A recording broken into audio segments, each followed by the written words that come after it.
ሻሎም ሻሎም ሻሎም የአባቴ ብሩካን እንዴት አደራችሁ? እንዴት አመሻችሁ? እንዴት አረፈዳችሁ? እኔ ጋር ጠዋት ነው፣ ሰንበት ነው። ጌታ ኢየሱስ ይባረክ። ክብር ሁሉ ለአምላካችን ለእግዚአብሔር ብቻና ብቻ ይሁን። አምልኮ የሚገባው ክብር የሚገባው እሱ ነውና፣ ምክንያቱም ሁሉ ለሱ፣ ሁሉ ለእርሱ፣ ሁሉ በሱ ተፈጥሯልና እግዚአብሔር ይመስገን። አሜን።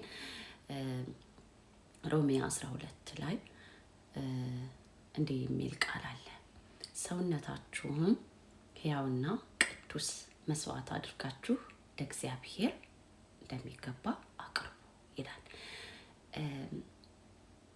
ሰውነታችን ይህ ሰው ማለት ማን ነው? ሰው ማለት ይሄ ቦዲያችንን ማለቱ ነው። እግዚአብሔር ሕያው መስዋዕት አድርገን ይህንን የሚታየውን ስጋውን ደሙን ነው ወይስ ደግሞ አይምሯችንን፣ ልባችንን፣ ፈቃዳችንን፣ ሀሳባችንን፣ ምርጫችንን፣ ፍላጎታችንን፣ መሻታችንን ነው እግዚአብሔር የሚለው።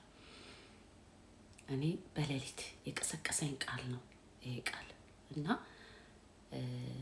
ለኔ ሳስበው ስጋና ደሜን ሳይሆን ይህ የምታዩትን ማንነቴን ሳይሆን አምልኮዬ፣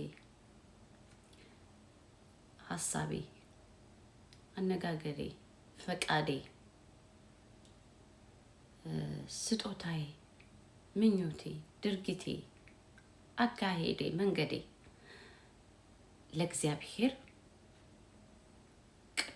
የሆነ ቅዱስ የሚለው እግዚአብሔር ማናችንም መቼም የተገለጠ ነው። ቅዱስ የተባለ ሁሉ በእግዚአብሔር ዘንድ ክፋት የሌለበት፣ ምሬት የሌለበት፣ ለመታየት ራስን ለማስዋብ ከሰዎች በልጦ ከፍ ብሎ ለመታየት ያልሆነ በፍጹም ትህትና በፍጹም ራስን በማዋረድ የሚኖር ኑሮ ነው ቅድስና። ለዛ ነው ኢየሱስ ክርስቶስ ከዙፋኑ ከሶስቱ መለኮት አንዱ መለኮት ከዙፋኑ ወደ ታች ዝቅ ብሎ ተዋርዶ የሰውን እግር አጥቦ በሰዎች ተተፍቶበት በሰዎች ተደብድቦ በሰዎች ተጠፍቶ በሰዎች ኃጢአት ሲሰቀል አፉን ያልከፈተው ሊያስተምረን ሞዴላችን እሱ ነው ቅድስና። እና እናንተስ እንዴት ነው የገባችሁ? ሰውነታችሁን ቅዱስና ሕያው ለእግዚአብሔር የሚመች መስዋዕት አድርጋችሁ አቅርቡ ሲል ጌታ ጳውሎስ አልፎ መንፈስ ቅዱስ ሲናገር ምን እያለ ነው?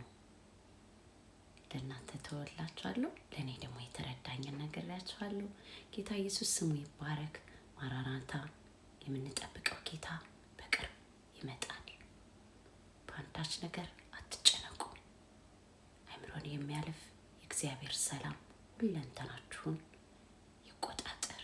ተባረኩልኝ። መልካም ሰንበት።